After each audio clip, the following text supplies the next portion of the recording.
Thief story का part 1 already upload हो चुका है, तो वो आप लोग जाकर देख लीजिए। अब पार्ट 2 मैं अपलोड करने जा रही हूँ, तो स्टार्ट करते हैं। When I reached station I did not stop at the ticket office. I had never bought a ticket in my life but dashed straight to the platform. अब क्या होता है, जब ये चोर उसके पैसे लेकर भाग रहा होता है, तब वो लखनऊ एक्सप्रेस कैच करने के लिए 10:30 बजे की ट्रेन कैच करने के लिए स्टेशन जा रहा होता है। तो जब ये स्टेशन पहुंचता है तब वो वहाँ पर टिकट ऑफिस में रुकता नहीं है। ऑब्वियसली जब एक नॉर्मल इंसान होगा तो वो जाएगा तो पहले टिकट लेगा, लेकिन ये वहाँ पर टिकट ऑफिस में रुका नहीं। क्यों? क्योंकि ये क्या कह रहा है कि इसने कभी लाइफ में टिकट खरीदा ही नहीं।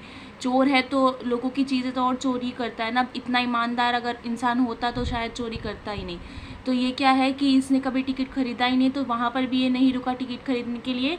और ये क्या हुआ, डैश्ड मतलब क्या, भाग गया वहाँ से। स्ट्रेट टू द प्लेटफॉर्म मतलब क्या, प्लेटफॉर्म पे चला गया जहाँ ट्रेन आने वाली थी। The Lucknow express was just moving out. The train had still to pick up speed and I should have been able to jump into one of the carriages. अब क्या बोल रहा है कि जो ट्रेन था वो आ चुका था और मूव आउट करने ही वाला था। मतलब क्या, वहाँ से पिकअप स्पीड मतलब क्या, स्पीड पकड़ने ही वाला था। उसके पहले मैं ट्रेन मतलब कैच कर सकता था, ठीक है। उसके किसी भी एक कैरियजेस में जंप करके जा सकता था मैं। कैरियज मतलब क्या, जहाँ सामान रखने वाला डिब्बा होता है ना, कंपार्टमेंट, उसे कहते हैं। तो मैं किसी भी एक कैरियज वाले कंपार्टमेंट में जा सकता था, लेकिन बट आई हेजिटेटेड का मतलब क्या, हिचकिचाहट हुई। मैं तो ईजिली जा सकता था ना, यही तो चाहता था मैं। चोर के तो यही चाहता था ना कि पैसे लेकर वो भाग जाए, लेकिन वो किसी रीज़न से ना, for some reason I can't explain and I lost the chance to get away. और कुछ रीज़न की वजह से ना वो जा ही नहीं पाया वहाँ से, ठीक है। वो पकड़ सकता था ट्रेन आराम से, किसी एक कैरियज वाले डिब्बे में बैठ सकता था, लेकिन कुछ तो रीज़न की वजह से जो ये एक्सप्लेन नहीं कर पा रहा है, वो वहाँ से जा ही नहीं पाया। And I lost the chance to get away. और मेरे पास जो चांस था कि जिसकी वजह से मैं बाहर जा सकता था, भाग सकता था, मैंने वो चांस खो दिया। एक ही ट्रेन जानी थी, वो ट्रेन भी चली गई। When the train had gone, I found myself standing alone on the deserted platform. अब जब ट्रेन चली गई तो इसने ये कहाँ पर खड़ा था, डेजर्टेड प्लेटफॉर्म पे। डेजर्टेड मतलब क्या, जहाँ पर कोई भी नहीं था, कोई भी नहीं था, और ये वहाँ पर अकेला खड़ा था। I had no idea where to spend the night. मेरे पास कोई आइडिया नहीं था, मुझे बिल्कुल भी नहीं पता था कि मैं अपनी रात कहाँ बिताऊँगा। मतलब ऑब्वियसली इसके पास घर तो था नहीं कि वहाँ ये चला जाए। I had no friends, believing that friends were more trouble than help. अब ऑब्वियसली ऐसे टाइम पर आप किसी फ्रेंड को याद करते हो कि उसके घर चले जाऊँ, है ना, बट इसके पास तो कोई फ्रेंड भी नहीं था। अब ये किस चीज़ में बिलीव करता था कि फ्रेंड्स ना मतलब हेल्प करने से ज़्यादा परेशानी करते थे, परेशान करते थे, तो इसलिए इसका कोई फ्रेंड ही नहीं था। And I did not want to make anyone curious by staying at one of the small hotels near the station. अब क्या हुआ कि अब दूसरा रास्ता तो यही बचता है कि ये इसका कोई फ्रेंड नहीं है, तो ये किसी होटल में जाकर एक रात के लिए रुक जाए। लेकिन अब ये ना किसी को क्यूरियस नहीं करना चाहता था। क्यूरियस का मतलब क्या, किसी को शक नहीं पैदा करना चाहता था किसी के मन में कि ये होटल में क्यों रह रहा है ना। अब इसके कपड़े भी ऐसे हैं एकदम चोरों जैसे, मतलब बेकार से कपड़े हैं, तो कोई भी इसको देख के पहचान जाएगा ना कि ये होटल में क्यों रह रहा है इतने पैसे खर्च करके। और अगर इतने पैसे खर्च कर रहा है तो इसके पास आए कहाँ से, है ना। तो ये किसी को क्यूरियस नहीं करना चाहता था। The only person I knew really well was a man I had dropped. अब सिर्फ एक ही पर्सन को ये रियली वेल जानता था, मतलब क्या, बहुत अच्छे से सिर्फ एक ही पर्सन को जानता था। और वो कौन था, तो वो इंसान जिसकी ये चोरी कर आया था, मतलब Anil. Leaving the station I walked slowly through the बाज़ार। अब ये स्टेशन छोड़कर वहाँ बाज़ार में जा रहा होता है, चल रहा होता है। In my short career as a thief, I had made a study of men's faces when they had lost their goods. अब इसके शॉर्ट करियर भी क्या एक्सप्लेन करता है, देखो ये पैराग्राफ बहुत अच्छा है।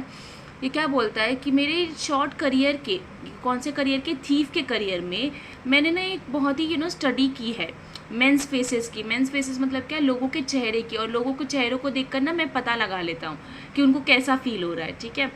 The greedy man showed fear, the rich man showed anger, the poor man showed acceptance। अब क्या बोल रहा है ये कि मैं जब भी किसी की चोरी करता हूँ ना, तब अगर किसी इंसान को देखूँ ना जिसकी चोरी हुई है, तो जो ग्रीडी मैन हो, सबके फेस पर अलग अलग तरह के लोग होते हैं, तो सबके फेस पर अलग अलग वो एक्सप्रेशन होता है, या फिर उनका फीलिंग होता है जब उनकी चोरी होती है उनके सामान की। तो जो ग्रीडी मैन होता है, ग्रीडी मतलब क्या, लालची इंसान। जो लालची इंसान होता है वो क्या दिखाता है, डर दिखाता है। डर मतलब क्या, ऑब्वियसली मेरे पैसे चले गए, तो उस चीज़ में वो डर जाता है। The rich man showed anger. अब जो रिच मैन होता है, जिसके पास बहुत पैसे और हो गए हैं, जिसके पास बहुत पैसे हैं, और अगर उसका पैसा चोरी हो जाता है तो उसका कैसा एक्सप्रेशन होता है कि उसको गुस्सा आता है कि कैसे मेरे पैसे इतने चले गए, है ना। When he discovered the poor man showed acceptance. लेकिन जो गरीब इंसान होता है वो क्या दिखाता है, वो तो ना ही गुस्सा कर सकता है और ना ही दुखी हो सकता है, वो तो सिर्फ क्या दिखा सकता है, एक्सेप्टेंस, कि हाँ अब मेरी चोरी हो गई है मेरे सामान की, तो अब मैं क्या कर सकता हूँ, है ना। क्योंकि ऑब्वियसली गरीब इंसान क्या ही करे, उसको तो अगर आप बोलो कि चलो you should file a complaint, तो कंप्लेंट लिखवाने के नाम पर भी उनको डर लगता है कि अरे ये पुलिस के चक्करों में कौन पड़ेगा। तो यही होता है कि गरीब इंसान ना ज़्यादा दूर तक जा भी नहीं सकता, तो वो सिर्फ एक्सेप्टेंस दिखाता है कि ठीक है अब चोरी हो गई तो क्या कर सकते हैं, कि चोरी तो होना ही था, वो लिखा ही था, तो जो लिखा है वो हुआ ही है, तो वो सिर्फ एक्सेप्टेंस दिखाता है। But I knew that Anil's face when he discovered the theft would show only a touch of sadness, not for the loss of money but for the loss of trust. लेकिन मुझे इतना ज़रूर पता था कि जब अनिल को पता चलेगा कि उसके पैसों की चोरी हो गई है, किसी ने पैसा चुरा लिया, किसी ने क्या, मैंने चुरा लिया है, तब क्या होगा कि उसको उसके फेस पे ना सिर्फ एक टच ऑफ सैडनेस दिखेगा। मतलब क्या, कि थोड़ा सा बस दुख दिखेगा। और वो दुख किस चीज़ के लिए दिखेगा, तो पैसे के लिए दुख नहीं दिखेगा कि मेरा पैसा गुम हो गया या फिर पैसा खो गया है, नहीं, उसका ट्रस्ट खो गया है, उसका विश्वास किसी ने खो दिया है, और वो मैं ही हूँ। क्योंकि ऑब्वियसली लोग ज़्यादा पैसे खो गए हैं तो उसके लिए वो, क्योंकि लालची इंसान नहीं है ना कि उसको बुरा लगे, वो कैसा है, एक्सेप्टेंस करने वाला इंसान है, वो बहुत अच्छे दिल का इंसान है, तो उसको पैसे के लिए बुरा नहीं लगेगा, उसको विश्वास के लिए बुरा लगेगा कि उसने मेरे ऊपर इतना विश्वास किया, मुझे पढ़ाने लिखाने की कोशिश की, लेकिन मैं अपनी हरकतों से बाज नहीं आया। I found myself in the Maidan and sat down on the bench. The night was chilly, it was early November and a light drizzle added to my discomfort. अब मैं क्या हुआ, मैं एक मैदान में बैठ गया एक बेंच पर। अब क्या था, वो नवंबर का महीना था, ठंडी का महीना था, तो एक ना ड्रिजल सा हो गया था, थोड़ा सा। Soon it was raining quite heavily. अब क्या हो गया था कि तो जल्दी, ड्रिजल का मतलब क्या होता है ना, जब बहुत ज़्यादा ठंडी हो जाती है, ओस की बूंदें पड़ने लगती है, तो तब को कहते हैं कि ड्रिजल हो रहा था, ठंडी की रात थी। और फिर तो तुरंत ही क्या हुआ, बारिश होने लगी, और हैवीली मतलब बहुत ज़्यादा ज़ोर से बारिश होने लगी। My shirt and pyjama stuck to my skin and a cold wind blew the rain across my face. अब शर्ट और पैजामा क्या हो गए, स्किन से इसके चिपक गए बारिश की वजह से। इसके पास अम्ब्रेला तो था नहीं that he could protect himself. And a cold wind blew rain across my face. और एक ठंडी सी हवा चली जो इसके फेस पर आ गई। I went back to the bazaar and sat down on the shelter of the clock tower. अब मैं बाज़ार वापस गया और वहाँ पर मैं एक क्लॉक टावर के नीचे एक शेल्टर, मतलब क्या, उसके छत में लेकर, मतलब उसके नीचे मैं वो बैठ गया, क्योंकि क्लॉक टावर ने एक छत का काम किया कि मुझे बारिश से बचा ले। The clock showed midnight. अब वो क्लॉक क्या दिखा, सिंस वो क्लॉक था तो उसमें टाइम दिख रहा था, और टाइम कितना हो रहा था, मिडनाइट। मिडनाइट का मतलब क्या होता है, रात के 12 बजने को हम लोग मिडनाइट बोलते हैं। I felt for the notes, they were damp from the rain. अब क्या हुआ कि इसको तो सडनली याद आया कि अरे मेरे पास तो नोट्स भी है। अब इसने जब फील किया मतलब क्या, नोट्स को टच कर देखा, तब क्या देखा कि वो पूरे के पूरे डैम्प हो चुके थे, भीग चुके थे नोट्स से, रेन से। बारिश हुई थी तो ऑब्वियसली ये भीग चुका था पूरा, तो नोट्स भी भीग जाएंगे, तो नोट्स भी पूरे क्या हो चुके थे, डैम्प हो चुके थे, भीग चुके थे। Anil's money. In the morning he would probably have given me 2 or 3 rupees to go to the cinema, but now I had it all. अब क्या हुआ, उसको याद आया कि ये किसके पैसे हैं, अनिल के पैसे हैं। अब अगर मैंने ये चोरी ना की होती, तब ये सिनेरियो एक्सप्लेन करता है कि अगर मैंने चोरी ना की होती तो क्या होता कि वो प्रॉबेबली का मतलब क्या, शायद वो मुझे क्या करता, इस प्रॉफिट में से, उसने जो प्रॉफिट कमाया था उसमें से मुझे 2-3 रुपये दे देता कि तुम जाओ सिनेमा देख कर आ जाओ, उसके लिए पैसे दे देता। लेकिन अब तो मेरे पास पूरे के पूरे पैसे हैं। I couldn't cook his meals. अब मेरे पास पूरे पैसे तो हैं, लेकिन अब मैं वो सारी चीज़ें नहीं कर सकता था जो चीज़ें मैं पहले करता था, है ना, जो कि शायद पैसे से कई ज़्यादा मायने रखते हैं। वो क्या करता था ये कि मैं अब उसके लिए खाना नहीं बना सकता था, रन टू द बाज़ार और learn to write whole sentences any more. ना ही मैं उसके लिए खाना बना सकता था, ना ही मैं बाज़ार जा सकता था, और ना ही मैं होल सेंटेंसेज लिखना सीख सकता था, क्योंकि अगर मैं ऐसा नहीं करता तो शायद मैं और ज़्यादा अच्छे से पढ़ना लिखना सीख जाता। I had forgotten about them in the excitement of the theft. अब मैं इस चीज़ के बारे में तो भूल ही गया था कि मैं तो पढ़ना लिखना भी सीख रहा था, तो मैं इस चीज़ के बारे में तो इस एक्साइटमेंट में भूल ही गया था बिल्कुल भी। Whole sentences I knew could one day bring me more than a few hundred rupees. बिल्कुल सही कहा है इसने कि अगर ये एक दिन होल सेंटेंसेस लिखना सीख जाएगा तो इसको पता था कि वो एक दिन कुछ 100 रुपीज़ मतलब क्या 100-200 रुपये से बहुत ज़्यादा रुपये ये कमा सकता था। It was a simple matter to steal and sometimes just as simple to be caught. अभी बहुत ही सिंपल सी चीज़ होती है, बहुत आसान सी चीज़ होती है चोरी करना, और कभी कभी तो बहुत आसान होता है कॉट हो जाना। कॉट मतलब क्या, पकड़ा जाना चोरी करके। But to be a really big man, a clever and respected man was something else. लेकिन एक अच्छा इंसान बनना, बड़ा इंसान बनना, अपने करियर में सक्सेसफुल होना, वो बहुत ही वो अलग बात होती है। I should go back to Anil, I told myself, if only to learn to read and write. मुझे क्या करना चाहिए, मुझे अनिल के पास वापस जाना चाहिए। अगर मुझे ओनली इफ़ मुझे क्या करना है, पढ़ना लिखना सीखना है। अगर वो सब नहीं करना है तो मैं तो जो कर रहा हूँ वो कंटिन्यू करना चाहिए। तो इसको क्या लगा कि हाँ, मुझे अनिल के पास वापस जाना चाहिए। I hurried back to the room feeling very nervous. अब मैं नर्वस तो ऑब्वियसली होगा ये इंसान, क्योंकि इसने चोरी की थी। अब डर लगता है ना कि कहीं वो उठ ना गया हो या फिर ऐसा ना हो। तो ये हरिड बैक मतलब क्या, जल्दी जल्दी उसके रूम में गया, बहुत ही नर्वस फील करते हुए। For it is much easier to steal something than to return it undetected. क्यों ये नर्वस फील कर रहा था, क्योंकि किसी चीज़ को चोरी करना बहुत आसान होता है, लेकिन उसको किसी को पता लगाए बिना उसको वापस करना बहुत ही मुश्किल होता है ना, क्योंकि आपको उसको उसके ओरिजिनल पोजीशन में रखना होता है ताकि किसी को पता भी ना चले कि वो चोरी हुआ है। I opened the door quietly then stood in the doorway in clouded moonlight. Anil was still asleep. मैं उसके रूम में गया, खड़ा हुआ बालकनी में पहले तो, और मैंने देखा कि अनिल क्या था, वो अभी भी सोया ही हुआ था। I crept up to the head of the bed and my hand came up with the notes.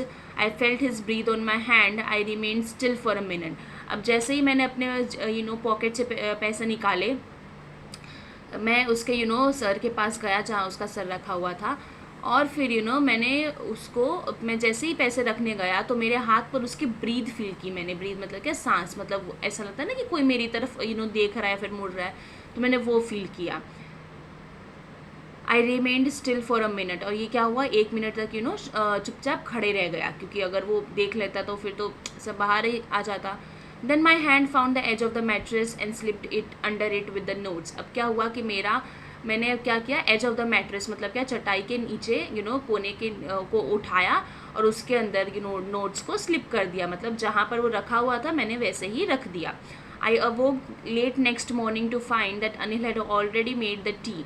अब मैं नेक्स्ट मॉर्निंग लेट उठा, ऑब्वियसली रात भर तो ये कारनामा करने में लगा हुआ था, तो नेक्स्ट मॉर्निंग ये लेट उठा। और जब ये उठा तो इसको क्या पता चलता है, टू फाइंड मतलब क्या, पता चलना। तो इसको क्या पता लगता है कि अनिल ने ऑलरेडी चाय बना दिया है, जो कि इसका काम था, है ना, चोर का काम था कि वो रोज़ रोज़ अनिल के लिए चाय बनाए, खाना बनाए। He stretched out his hands towards me. There was a 50 rupee note between his fingers. अब उसने अपना हाथ आगे किया मेरी तरफ, जिसमें क्या था, 50 रुपये का एक नोट था।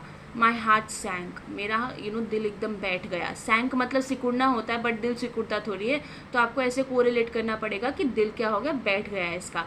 क्यों बैठ गया? I thought I had been discovered. क्योंकि मुझे लगा कि ये क्या है, मैं पकड़ा गया हूँ, अनिल को पता चल गया कि मैंने चोरी की थी। I made some money yesterday, he explained. Now you will be paid regularly.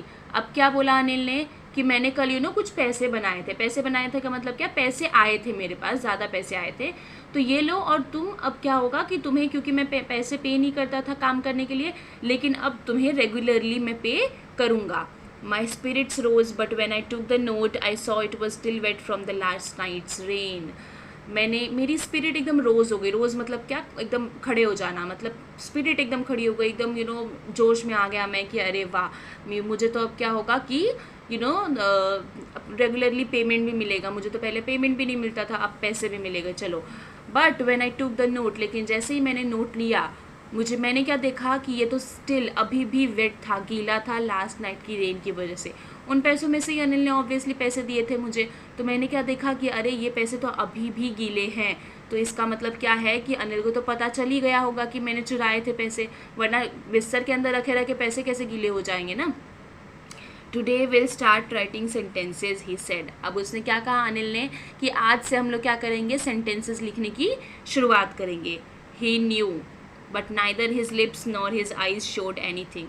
He knew का मतलब क्या, उसको पता था कि मैंने चोरी की है, ठीक है, मतलब करने की कोशिश की। But neither his lips nor his eyes showed anything, लेकिन उसके चेहरे पर कोई भी, नाइदर हिज लिप्स मतलब क्या, उसके होठों ने कोई वो सैडनेस नहीं दिखाई। मतलब क्या, होठ सैडनेस दिखाते तो क्या मतलब होता है कि आपको लोग भला बुरा कहते हैं ना, लेकिन उसने तो ऐसा कुछ किया ही नहीं, ना ही उसकी आंखों में ऐसा कुछ दिखा उसको सैडनेस फील हो रहा है, नहीं। I smiled at Anil in my most appealing way and the smile came by itself without any effort. अब फिर से इसने अपने मोस्ट अपीलिंग वे में स्माइल किया, लेकिन इस बार वो स्माइल ने ऐसे ज़बरदस्ती नहीं किया इसने, इस बार स्माइल अपने आप आ गई, क्योंकि इतना ज़्यादा खुश था कि एक अनजान इंसान ने इसके ऊपर इतना भरोसा किया, इसको एक मौका दिया, इसको पढ़ा लिखा रहा है, और उसके चोरी करने के बाद भी उस इंसान ने इसको कुछ नहीं कहा। तो अब ये सारी चीज़ें देख कर ना इसकी जो अपीलिंग वाली स्माइल है वो जेन्युइनली आई, इसको कोई एक्टिंग करने की ज़रूरत नहीं पड़ी। आई होप आपको ये समझ में आया हो। If you like the video, do like the video, subscribe to the channel, क्योंकि ऐसे ही आपको वीडियोस आते रहेंगे जिसमें आपको एग्ज़ाम के पहले एकदम ईजियर हो जाएगा पढ़ना, घर पे बैठे बैठे you can watch the video and study. So do subscribe the video, share them with your friends so that they can also take the advantage of it. Thank you so much.